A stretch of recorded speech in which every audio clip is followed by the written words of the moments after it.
Welcome everyone joining us for RACMA's Family and Community webinar for December 2020. Today we're talking about dementia and the family system. So from all of us at RACMA, we want to say welcome. If you're new to these webinars, RACMA is a small nonprofit and we have 4 residential homes located across the Minneapolis-St. Paul metro area. And we are dedicated to serving those who are living with memory loss in a familiar home setting. And we also want to take time and make sure that we are connecting with everyone who is touched by dementia in some way. So that's part of why we have this webinar series. It is for friends, it is for family members, it's for anyone who's interested from the community who wants an opportunity to get more information and connect with others who also love those living with dementia. So, as always, want to be very clear.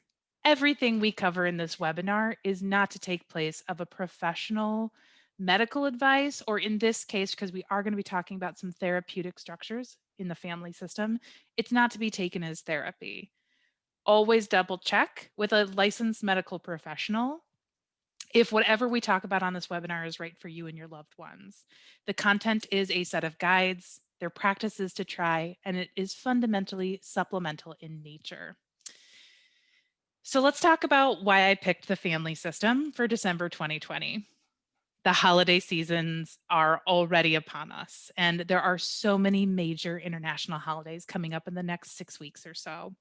And that usually means that we're seeing, talking with, or potentially, depending on the year, spending time with family members. And in listening to the experiences of both family members and close friends of people who are living with dementia, so many folks consistently describe having strained relationships, difficult decisions, and really deep disagreements about the care of their loved ones.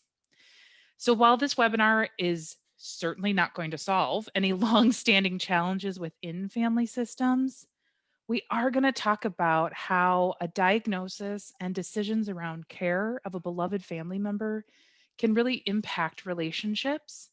And we're going to explore some tools for working through the challenges. So when you're thinking about this webinar, I want to be clear on what you're going to get out of it, at least what I'm going to promise you get out of it. We're going to take time and we're going to review the impacts of dementia, specifically on the family system. We're going to look at what a diagnosis means and some basics around what family systems are. We're going to spend quite a bit of time talking about specific strategies that you can use to try to have these important and critical conversations with your loved ones, family, friends, anyone who might be involved in their care or making decisions about their care. And then we're going to talk about your questions. I'll answer whatever I can. I will find out whatever I don't know. And then we're going to talk about some resources for you to take. And of course, after the webinar, you'll receive a recording as well as a copy of all the resources I'm going to talk about today.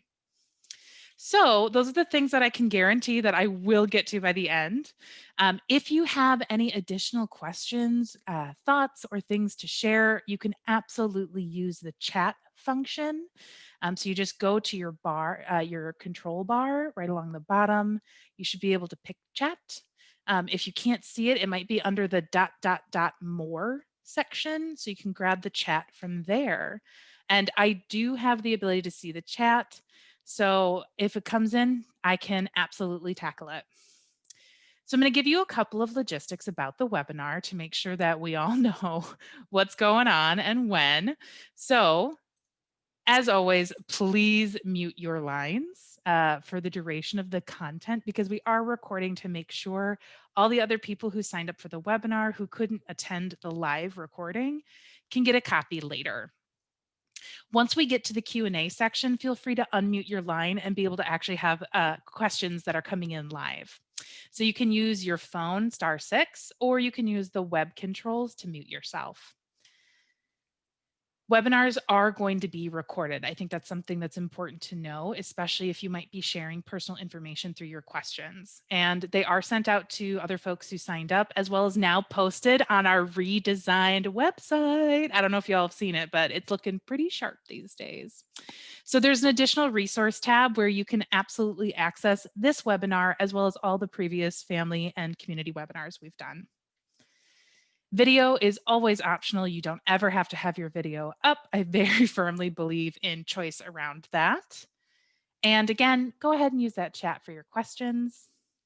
So those are the logistics that we need to cover and a little bit about who I am. So my name is John Anna. It's just two names put together and rhymes with banana. So my name is John Anna Gans. I am RACMA's training manager. It is a really special day for me today because today marks exactly 1 year since I started at RACMA. I joined the RACMA team on December 2nd of 2019. It was my first day. It's the day I spent in training. I'm just so thrilled to be here. I'm so excited that year 1 is done and we're now looking at year 2. I've got some pretty big goals and exciting things going on. Um, and so I'm thrilled to be here as always. And I know I say this every time, but I mean it every time. These are some of my favorite webinars to do, connecting with friends and family and community. So that's a little bit about me. Of course, my contact information is jgans@racma.org. And you can always get a hold of me if you have questions like, what was that resource she talked about? I want to ask more questions about how she researched this. You can go ahead and call me at 612-564-3118. So thank you for the congratulations, Connie. I see someone chatted in congrats. Thank you so much. I'm really thrilled to be here. So it feels really good to celebrate the 1 year. So that's who I am. And now with that, let's get into the content so we can get to your questions and discussions. So first and foremost, we're going to talk about an overview of the family systems theory. This is truly just a toe dip in the water. So I just want to be very clear. There are tomes written on this subject. There are very significant and lengthy books written on this subject. And this comes from Dr. Murray Bowen. And he has a website called thebowencenter.org. It's on the resource list, don't worry. But it's on thebowencenter.org really does give an entire and in-depth explanation of what is family systems theory. So this is kind of the summary for us. So here's the introduction that they give. Dr. Murray Bowen, a psychiatrist, originated this theory and its 8 interlocking concepts. He formulated the theory by using systems thinking to integrate knowledge of the human species as a product of evolution with knowledge from family research. So that's like his little blurb. So let's talk about what family systems theory actually says. First and foremost, in our brief summary of Dr. Bowen's research and other professionals who've contributed, family systems theory is a way to describe how families form units, how these units learn to function together, and specifically, family systems theory centers on the understanding of the emotional core for the functioning family unit. So emotional core really matters here. When we're thinking about family systems, each family is defined, and to be clear, family doesn't have to be blood relation. Family in this theory is defined as members with regular, prolonged contact and connection. So that's what family means. And we're living in a pandemic right now, so you might be extra close to people in your family. They might have moved home, you might have moved in with them. So family systems theory really comes into play. And so family as each individual member, but as a total unit, we create a complex network of emotional, physical, social, and psychological relationships. The more members added to the system, the more complex our network becomes. So I think the picture on the right side of the screen really does do a good job of kind of demonstrating, like if you just looked into that one person, you can see how many connections each one has. That complex network really starts to matter, especially when we consider how that network is impacted. So adults in the family or respected elders often are the people who are responsible for setting the tone of the entire family system. So in a traditional nuclear family of, the parents, the kids, the dog, the picket fence, that kind of imagery of a nuclear family. Um, Anytime we have that nuclear family with children, the parents establish the emotional core, the processes, and all of the procedures that the entire family follows in how they manage conflict, in how they celebrate things, in how they talk about their feelings or if they talk about their feelings, right? The parents are the ones really setting that up for us. And within family systems theory, the choices of the adults can either promote balance within the family unit or it can promote dysfunction within the family unit. And all of that truly depends on the skills, the abilities, the modeling, and the approaches that the adults choose to respond to challenges, to successes, or to any kind of conflict. So, if the adults struggle with core traits of healthy coping or healthy, functional, and productive conflict management, the family system will learn to adapt around dysfunction in order to manage relationships.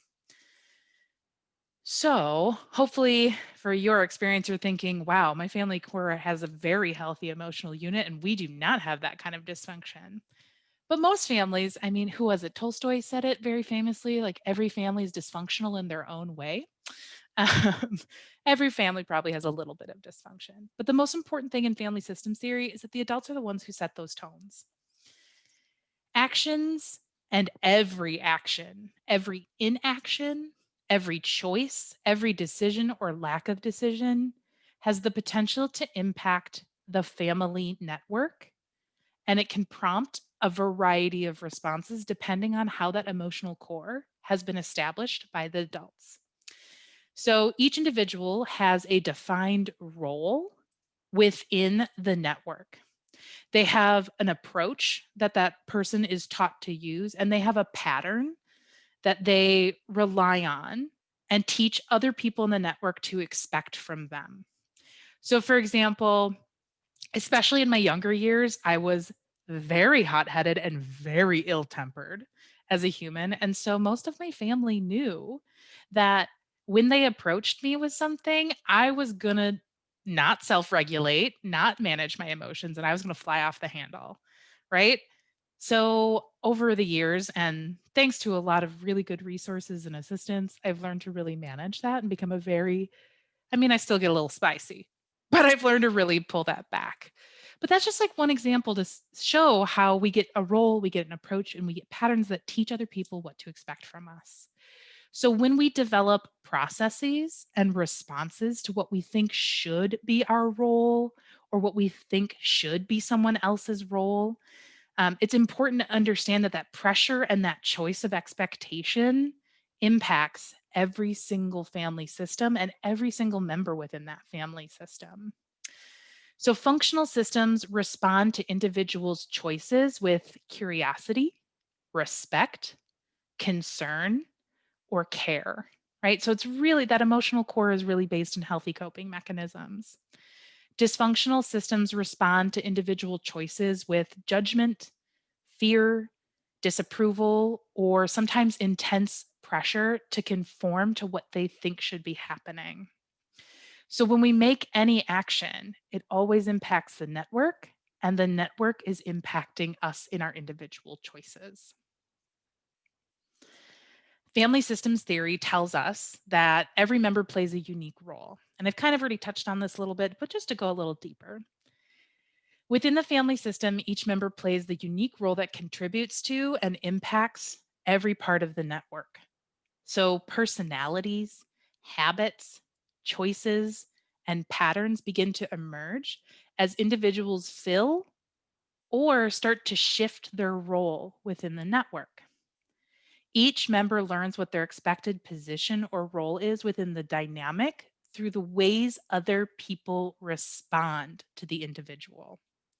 So, family systems theory tells us that certain family members may absorb or pass on more stress, anxiety, blame, or responsibility than others as a direct result of their position, the conditioning that they've gotten, and the prior roles they've played within the system.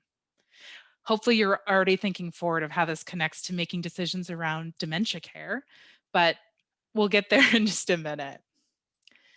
So, what this ultimately means is any disruptive changes, like long term illnesses, the loss of cognitive capacities, death, or estrangement, forces the system, the family system, to adapt to new conditions. And this is going to require a series of cascading changes to every member within the network. And depending on the tone set by the family system leaders, these adaptations can either promote balance and healthy coping mechanisms, or it can promote further dysfunction and unhealthy ways of connecting with others. So, that is the briefest overview of the family systems theory. So, let's talk about how it directly connects to dementia. So, dementia diagnoses and care, fundamentally, the shortest way to explain it is they impact the system. And as you are all here because you have been personally touched by dementia in some capacity, you probably already know this. This is just going to be, a webinar to talk about and describe those things. So, first and foremost, the biggest impact is that a diagnosis in and of itself can be a traumatic event to the family system, even the healthiest, happiest, most functional family system. And we have to acknowledge that a diagnosis can act as a trauma. Many families have been managing symptoms of dementia for a very long time before they get a diagnosis, right? Those averages can be anywhere from 4 to 10 years.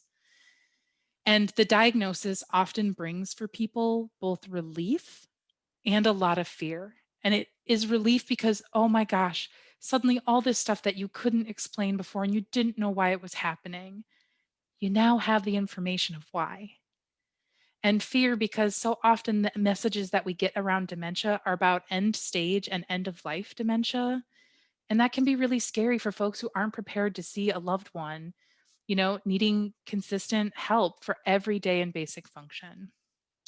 So, that traumatic experience or experiences can prompt many individuals within that family system to use the coping methods and trauma responses that they know to manage the confusion and overwhelm. So, a quick example might look like things like a son who has a mother who's diagnosed with dementia is losing a primary support system, right? Or if a husband dies and the wife's care, so the wife is the one with dementia, if a husband dies and the wife's care shifts to the adult children, that's going to act as a traumatic event on those family systems. Because dementia is a terminal illness for many who receive the diagnosis, it can truly shape that family system's response because, again, there's that fear and that relief and confusion, and you don't know what to expect next sometimes. If it is not a terminal diagnosis, then it does still create very complex changes for the individual diagnosed. And those complex changes inevitably translate onto the family network and that family system. Those changes truly disrupt family systems because dementia is based in sudden or progressive loss of cognition, memory, language, and abilities, which means for every person connected to that one individual in their network, there is continuous uncertainty, challenging changes in the core member of the family unit, and everyone has to respond. Dementia can prompt the loss of words and memories and even long held values for a family system. If the family unit does not have supportive coping mechanisms, those normal changes that are a result of dementia can be perceived as a lack of care, concern, or proper assistance, especially if one family member was giving the care. The natural decline that occurs with dementia can be blamed on that person. So, we really need to talk about that the diagnosis and the care really does change that family system. The diagnosis can prompt family crisis or trauma due to the sudden changes within the normal operating system of the family's function. So, this is more difficult when the person being diagnosed is an adult or a core leader of the family system's emotional core. The loss of the adult setting the tone or determining how the system can or should respond creates a lot of role confusion and a lot of challenges. So, when adults are the one with that diagnosis, it might shift spousal relationships, so relationship with a spouse. It might shift adult children's relationships with their parent where they become a caretaker. Right? That role reversal really has an impact on that family system and that network. Conversely, if the diagnosis is for a child, even an adult child within the family system, there may be a lot of shifts that need to happen for the extended network to accommodate and support that care. So, when we're thinking about decisions around care and how it impacts the family system, sentences or statements like, mom would never want to live in a home when you're trying to decide how to take care of your mother, or things like, dad is fine. It's not that bad. What are you talking about? Those kinds of role confusions, that kind of rub, can really, really strain those relationships. Which gets us to the emotional core has to structure the system's response. So that emotional core is developed over decades, decades of the network functioning together. And that emotional core is going to structure how every member of the family unit responds to the diagnosis and the care needs of the loved one who has dementia. If the family leaders emphasized respect, cooperation, and healthy interdependence on one another, the system is still going to struggle with the diagnosis and care, but ultimately, the family network will come together to discuss and make hard decisions in a way that leaves the network still functioning. If family leaders had emphasized competition, fear, punishment, or pressure, then the members of the family system will naturally engage in a struggle and have a hard time having productive conversations to come to mutually agreed upon and cohesive decisions. The system may fracture into triangulated units, so like a group of three, or it might even go into smaller units that disagree with one another. So there might be one sibling who disagrees with another sibling, and the third one won't take a position. Things like that start to really come up based on what that emotional structure, that emotional core structure, told people how to operate. The last piece here, and I think this is one of the most important, is that the family system has to continuously adapt to the changes of dementia, which are happening all the time, right? We talk about this all the time in training. Dementia is variable and complex. Day to day, there's a different set of needs, a different set of abilities, a different set of memories available. So that constant adaptation can really bring to the surface prolonged stressors, anxieties, or really long held difficulties. Even, and I just really want to emphasize this to let you know that conflict is normal, okay? Even the healthiest family systems are going to struggle to manage and make agreements and decisions around the complex medical diagnoses that require ongoing assessment and care, especially in the case of dementia, right? Which can require years of adaptation and changes in the family system. Through the ongoing disruption of the decisions required for the person, for and with the person living with dementia, those old tensions, expectations, and roles come back to the surface and can result in some strain. So, a conversation that's supposed to be about placement and housing can quickly become about who did what 30 years ago, right? Or you always. It can bring that kind of stuff. Decisions on who can become the primary caretaker and takes the loved one who's living with dementia to appointments can really be a source of trauma, tension, or old conflict if that individual had to be a caretaker in the past. So things can look like one sibling becoming the ongoing caregiver, absent members who want to make judgment calls from afar. This is one that I hear about a lot on the dementia podcast I listen to of Well, my brother hasn't seen our parents in 10 years, but calls from California telling me he's not happy with the care that I'm giving them, right? Those kinds of situations can come up and surface conflicts and challenges. So the question, of course, becomes, what do you do about it, right?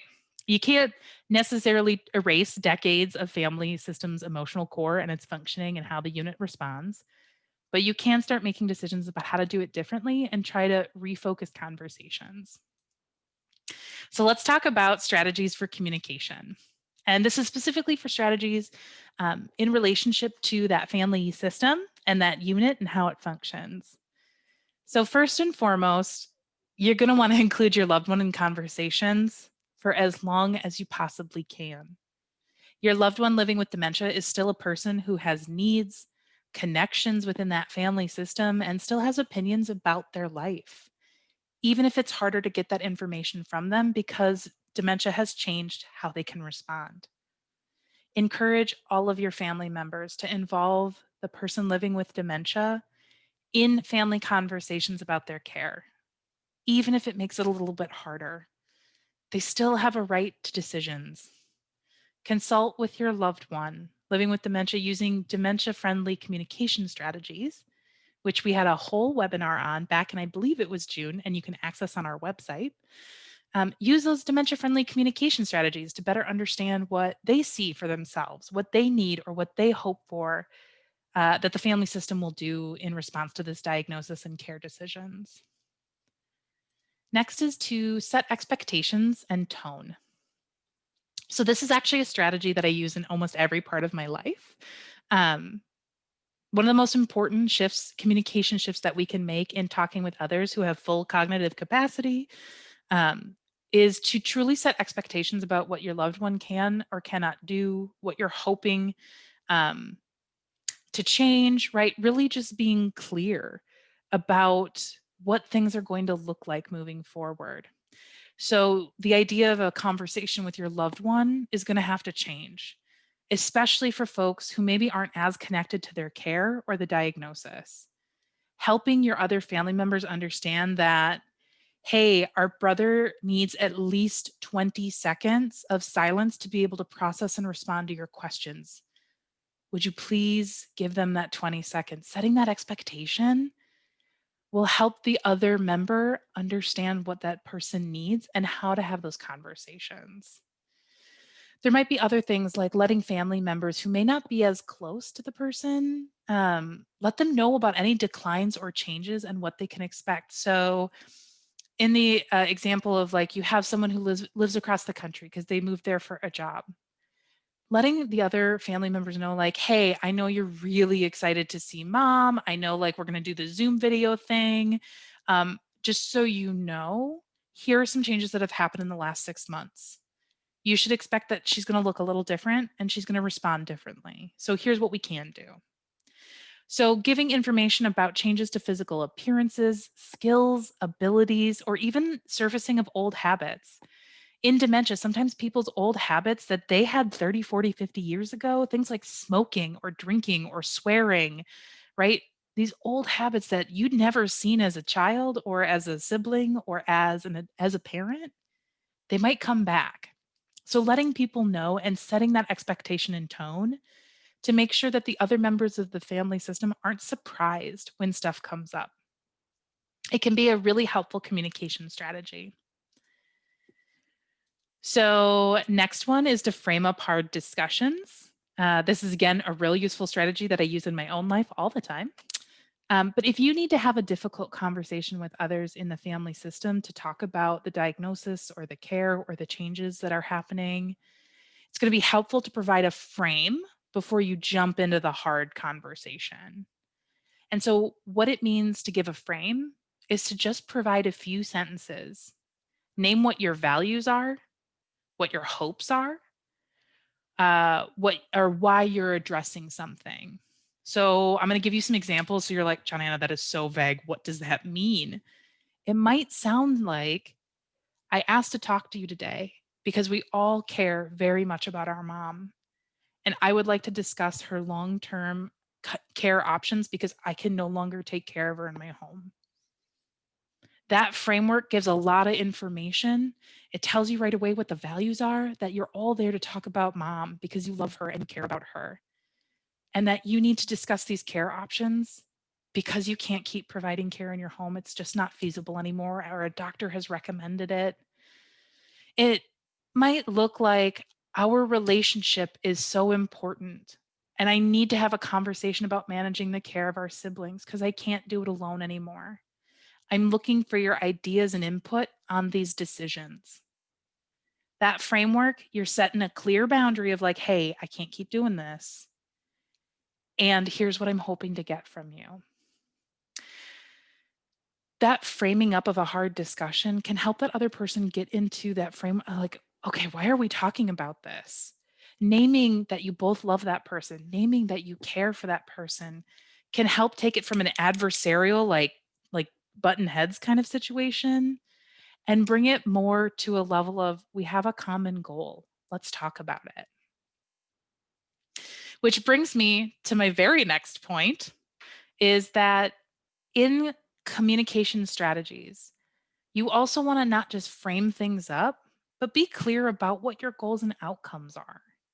So when you name your goals and outcomes, you can really reduce tension or stress during difficult conversations, especially if your family system does not have the emotional core of like perfect, healthy, functioning, everything is great.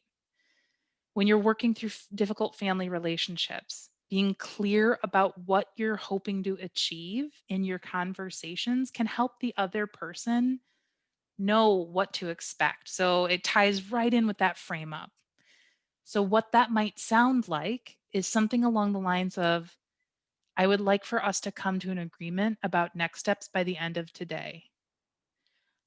I would like to have dad's care plan settled with a schedule of who is going to help him and when. Inviting your other family members to contribute to the conversation and say, this is what I want. So, I want to have dad's care plan settled and that schedule set.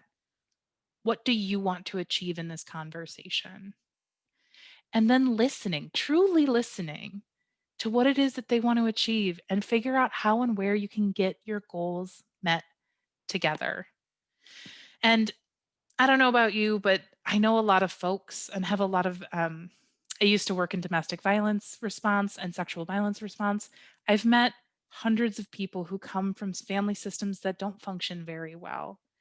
And so if you might be feeling like, "Oh my god, if we said that, I would be laughed out of the room." That's your family system at work, and family systems do adapt to change. So start testing out some of these strategies. See what can work to help you get where you need to go. So with that, I strongly encourage you to get and use resources. There are thousands of resources available on the internet. If you feel overwhelmed by finding them, part of my job as the training manager is to have a resource list. Get at me. I will send you some. Um, Many families struggle to discuss the challenges that come with a loved one experiencing the onset and the advancement of dementia symptoms. So, there are a lot of resources out there that are able to facilitate education, conversation, understanding regarding the stages and the specific diagnosis or symptoms that are particular to a diagnosis. There's a lot out there that can help your family understand what's happening so you can have better communication together. So, one really unexpected resource that you can rely on is a shift to a growth mindset. So, I also used to teach. So, I was a professor. I taught women's studies and sociology at the university level. And the growth mindset was one of the most life changing concepts I ever came across. And it's the contrast to fixed thinking. So, growth mindset is simply saying, I'm not there yet. That word yet is what makes it growth. It's a fundamental belief that you can get the skills, you can develop new patterns, you can create change in yourself and in others. Fixed mindset is the easiest way I've ever explained fixed mindset of when you say, hey, I want to make a change, and someone says, well, that's just how it is. That's a fixed mindset. It means nothing's changing. Growth mindset is really oriented toward learning and adaptation. So, what that might sound like as a resource that you can use in a communication strategy is saying things like, I know we all have strong feelings about dad's care. We can try this route and we can look in a few weeks and see if everybody's comfortable with this. This is especially important if you're struggling to make decisions and move forward with your family. You can say, "Hey, let's just give this a shot, and in 3 weeks we'll come together and we'll talk about whether this is working or not." It might sound something like, "I know that this is hard and it's new for all of us. We're all going to need to build some new skills, and I believe we can do this." So just reaffirming that your family system can adapt, it can grow, it's capable. That's growth mindset at work. Keeping the focus on the family's ability to change, to grow, and to positively adapt to the challenges that come with supporting, loving, and caring for someone who's experiencing dementia can really help to start ease some of those communication tensions. Again, it's not going to fix everything. It's just something new to try to really increase the fluidity of those conversations. The last piece here for strategies is to set a regular schedule for providing family members updates and requesting feedback or input. Oftentimes, families who struggle to have conversations, people end up feeling like they don't know when they should give their input. So it ends up either not getting said or getting said in a cascade of like, you did, right? Like that stuff happens. Talk as a group about who would like to be included in what information and what updates. Like, do you want to be involved in the care decisions? Okay, this is what I would need. Do you just want to be given a monthly update? Do you want to just know every 6 months? Right? The schedule doesn't have to be frequent. It doesn't have to be daily or weekly. Start with a schedule that feels manageable for the person who is most directly involved in the direct care, because they're the one taking on the majority of those processes, right? Start with that schedule and then say, hey, in a month, let's check in if that's right. And in 6 months, let's check in if that's working and meeting everybody's needs. Come to those agreements and then stick by those agreements to the best that you can. So, those are some strategies for clear communication uh, in trying to manage family systems response to dementia diagnosis and care decisions. So, next, we're going to talk about some active listening skills and strategies because, again, so many folks aren't taught these skills. And so, it's important to name them so you have some. Or if you're thinking to yourself, I think my family system could use some new skills because we're already doing well, but I think we can grow, this is a perfect thing to share with them. So, active listening skills and strategies. Develop ground rules together. I have used this in professional settings. I've used this in personal settings. I've used this in every setting I can think of. One of the most important, there we go. One of the most important communication tools is to explicitly state and agree how you want to interact with one another. Really basic agreements of like, hey, can you please provide constructive feedback? Or something as simple as question the idea, not the person, right? It might also sound like we will spend 30 minutes on this conversation and then we can come back to it later if we haven't come up with a solution. Setting boundaries and ground rules is such an important aspect of being able to work through even difficult communication styles. A personal one that I always stick by that is really deeply ingrained in me as a human because it's just one of my values is limit interruptions, wait for your turn to talk. I try hard not to interrupt. I come from a family of interrupters. It is maddening.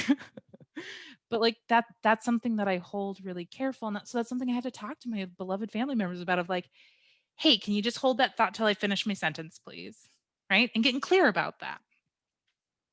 Again, this might feel really odd to do with your family, or it might feel really challenging. Are going to want to use those communication strategies. So things like frame up that conversation and say, hey, I really want to have productive conversations about our family members' care. I'm struggling with interruptions. Can we agree that we'll hold off on interrupting each other as best as we can? So use those previous communication strategies that we talked about on the last slide and pull it together into your ground rules. It's an opportunity to figure out how you want to talk. Additionally, you're going to want to decide as a group how you're going to manage boundary or rule violations. They are going to happen. It's not a question of if, it is a question of when. Name how you're going to manage that. So, for example, I worked with one particular person who raised voices was really not okay with them. And so we made a ground rule that if someone started raising their voices, we would take a 2-minute break to just reset. It's that kind of stuff that can be really powerful in being able to hear what other people are saying and be able to facilitate that conversation. This one seems pretty easy, but it's really hard in our technological world. Give your full attention to any conversation related to the care or the needs of your loved one. And that includes when you're talking to your loved one. Limit distractions like text messaging, email on your phone, the television, maybe even the radio in the background, or your time.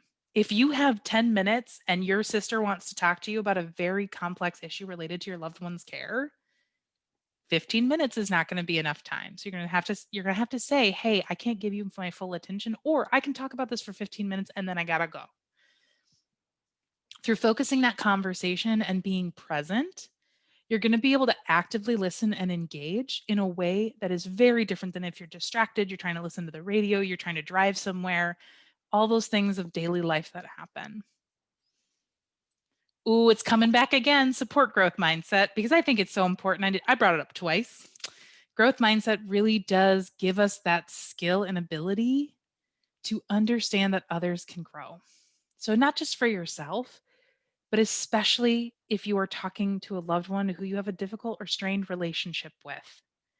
Fundamentally framing it for yourself of, hey, they can grow, I can grow, we can do this different. I don't know quite how yet, but we're going to figure it out together. It gives you an opportunity to view failure as a temporary challenge that is going to be addressed and you're going to get the skills to deal with. Right? It's not a fixed mindset of either you have it or you don't, you do or you're a failure, right? Challenges can be built on, can be understood and talked about, right? So when you see someone who has a fixed mindset, especially if it's a more challenging family system with an emotional core that isn't always supportive, you can really pause and say, hey, what I hear you saying is that there can be no change. Is that what you believe? And then get that feedback. And if they say, yes, I believe nothing can change, then they're not going to change. You got to let it go. And you got to figure out how you're going to respond to that, how you're going to adapt, what's going to need to be different. So try to address fixed mindset when you hear it. And if you can't address it, learn how you're going to grow around it. Active listening skills, this is one of my favorite ones. I have prevented myself from a lot of sticky situations by summarizing what you heard or what you think you heard or what you understood from the conversation. So it's going to feel uncomfortable the first times you do it, but it's going to be a real relationship saver for a lot of folks. So it's going to sound like things like you're going to listen to that person talking and say, hey, I want to check that I understand what you mean. What I heard you say is mom can't be put in a home. That's always the phrase. They get put in a home. Is that right? And then you give that opportunity to get clarification, to understand someone's intent or subtext. You really get an opportunity to ground back into what you think you heard or understood. I can't tell you how effective this is in negotiating difficult working relationships, personal relationships, of saying, hey, what I'm understanding from this conversation is this thing. Is that what you're hoping that I understood? And people go, oh my gosh, that's not at all what I meant. No, what I meant to say is this. You say, great. Okay. So then my understanding is we're going to do these things. So you're just summarizing back and really pulling that skill forward as an active listening skill to manage difficult conversations or even easy conversations, honestly. Next, we want to talk about acknowledging feelings and grounding people back in reality. So, in any discussion within a family unit about the care of someone who has dementia, it can be pretty emotionally charged. And I want everyone to hear this clearly. People's feelings are valid whether you agree with them or not. Their feelings are real to them, whether you think they should be or not. It doesn't mean that their feelings reflect shared reality around you, but their feelings are present and real and reflecting what feels real for them.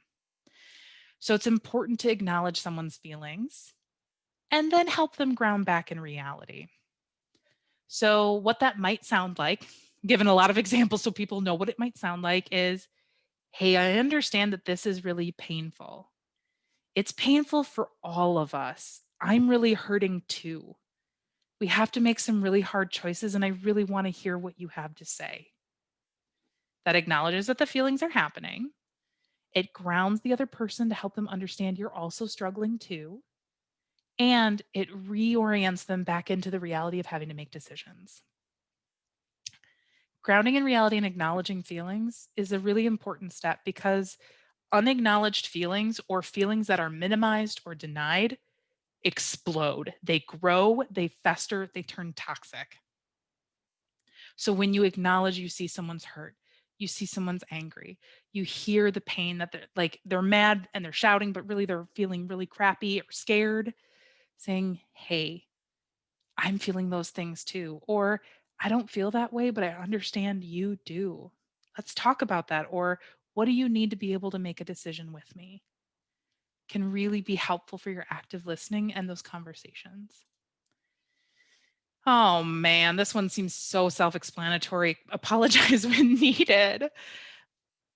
But it's how you apologize that's going to matter. And active listening and healthy apologies take ownership over the action, asks how you can repair the harm, and offers to make amends.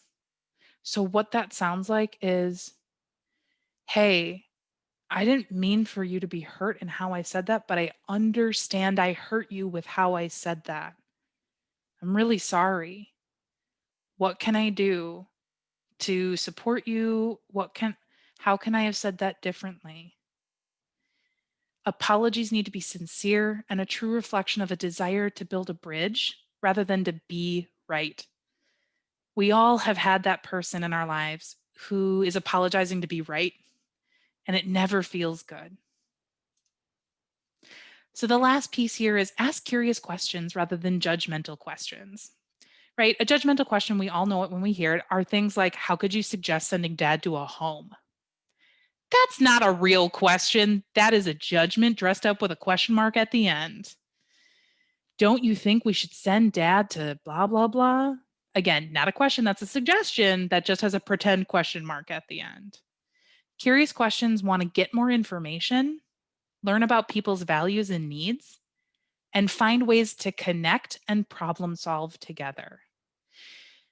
Curious questions are a skill that is required in any relationship and in any family system to be able to have the kinds of conversations that you need to about the care of your loved one who's living with dementia, especially when they are no longer able to communicate about what their needs are. Get curious, stay curious. It will significantly improve your relationships with people.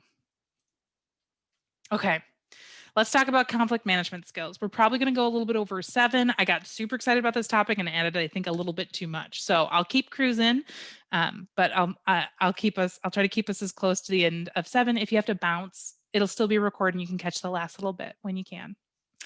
So let's talk about conflict management skills. So we talked about we talked about communication strategies, we've talked about active listening. Let's talk about conflict management. Working together to acknowledge an issue and focus on what is in front of you is a really important skill in a conflict. So, what that looks like or what that sounds like is hey, I hear that you want to talk about what I did 20 years ago while we're trying to talk about next steps for our sister's care. I would like to talk about that at a different time. I need us to make some decisions around our sister's care first. So in conflict management, things can quickly go from this one topic and then it slides and turns into a cascade. So a cascading conversation ends up with people including every problem, every challenge, every difficulty, every grudge that they've been holding on to for 40 years, right? It's it's all ways that people are trying to manage their position in a family system. It's all ways that people are trying to manage the hurts that they've carried. It's not a healthy or functional way to have a conversation when you're in conflict with someone. Just for the record. And I have also been a cascade conversation person. It's something that like I have to be mindful of too. I think we all do. But things that you're going to listen for to when you're like, hey, this feels like this conversation is going sideways. Listen for things like you always, you never, 10 years ago. When people start using really, really black and white language, it usually means a cascade is starting. They're going to start trickling from the conversation at hand to every other problem that you've ever had. So if the cascade begins, coming back to a space of calm, asking to stay focused, acknowledge the feelings. Hey, I hear you want to talk about what I did when we were 20. That's really important to me. I need us to finish this part of the conversation before I can move on here. Is that okay? Is that something we can do? That's a way that you can manage that cascading situation. Center on problem solving is a big skill in conflict management. It's really easy to argue about how things won't work or how it's not good enough or how you don't see any change coming without offering solutions. So it's easy to critique. It's hard to come up with solutions. Name that you are trying to find the solutions and ask what people want to get to. Find that common goal again. So, really calling back on the things we've already talked about. Get people oriented out of their emotional response by saying, okay, so what would you like to do about that? So it's a really easy way when people start getting sidetracked and they're like, no, I want to talk about every other thing. Say, okay, so then how would you like to make decisions about the care? Should we save that for a conversation for tomorrow? What time would you like to have that conversation? Getting real clear and say, if we can't problem solve now, let's plan for when we can. Right? Also getting back on problem solving of like, hey, I understand that this is really hard. Let's talk about what we can do about that. Work from that place of agreement, that common goal, and that effort to come up with a solution. In conflict, you're going to want to learn how to name the most important factor when it comes to decisions. So, everybody who's having this conversation about the care of your loved one is going to have different things that matter to them for different reasons. So, when conflict starts to arise, pausing to say, hey, I just want to get clear. What is the most important factor in this decision for you? And then say, hey, thanks for sharing with me. The most important factor in the decision for me is money, time, emotional stress, family needs, right? Fill in the blank with whatever is the most important factor. Because once you understand what someone's most important factor, you can acknowledge it and say, hey, it sounds like we have different factors we're looking at. How can we come to a common goal? See, this all works together. It gives you cooperation and understanding. The last thing, and this kind of goes back to apologies, is own your actions. We do and say hurtful things all the time to people without realizing it. We say things that we meant to be helpful, but are actually really hurtful or weren't helpful. When we focus on our actions, when we own our actions, we can address conflict through being able to say, hey, I hear that even though I thought I was saying this, you didn't hear it that way. I'm sorry that that hurt you. Own that action. And then say, what do you need? We all get stuck in proving our intent. So focus on impact over intent. We all get stuck on proving our intent in moments of heightened communication. So we as people judge our actions by our intent. We judge other people's actions by results. When we start to prioritize impact and say, hey, it doesn't matter what my intent was, I clearly hurt you. We are able to acknowledge feelings, ground back in reality, find common solutions, come back to problem solving, right? In most cases, when we look at the impact in a relationship over the intent, we can really move forward. So, things to think about are like, here's a quick example. This is just like a quick example. I might be driving along, me, John Anagans, I'm driving along. I accidentally hit a pedestrian. I didn't mean to, but I did. Now, what do I do? Do I leave that person bleeding in the street because it wasn't my intent to hit them? Or do I have to acknowledge impact and say, oh my gosh, I got to stop and help them? Like I didn't mean to, but I still did. Talking about the care of your loved one may or may not, you might not intend to be hurtful in how you're talking about it, or they might not be intending for it to be hurtful. but we got to talk about the impact and then talk about how do we move forward past this hard moment of conflict. So those are all the skills and information that I had for you. It is now your turn. Oh my gosh, y'all, we are almost right on time. We're going to be about 10 minutes behind, but that's okay. I want to give time. What kind of questions do you have? What kind of discussion points do you want to bring up? What came forward for you in this process or in this particular webinar? So I'm going to drop silent. You can go ahead and unmute yourself or chat in any questions or comments you might have about the material.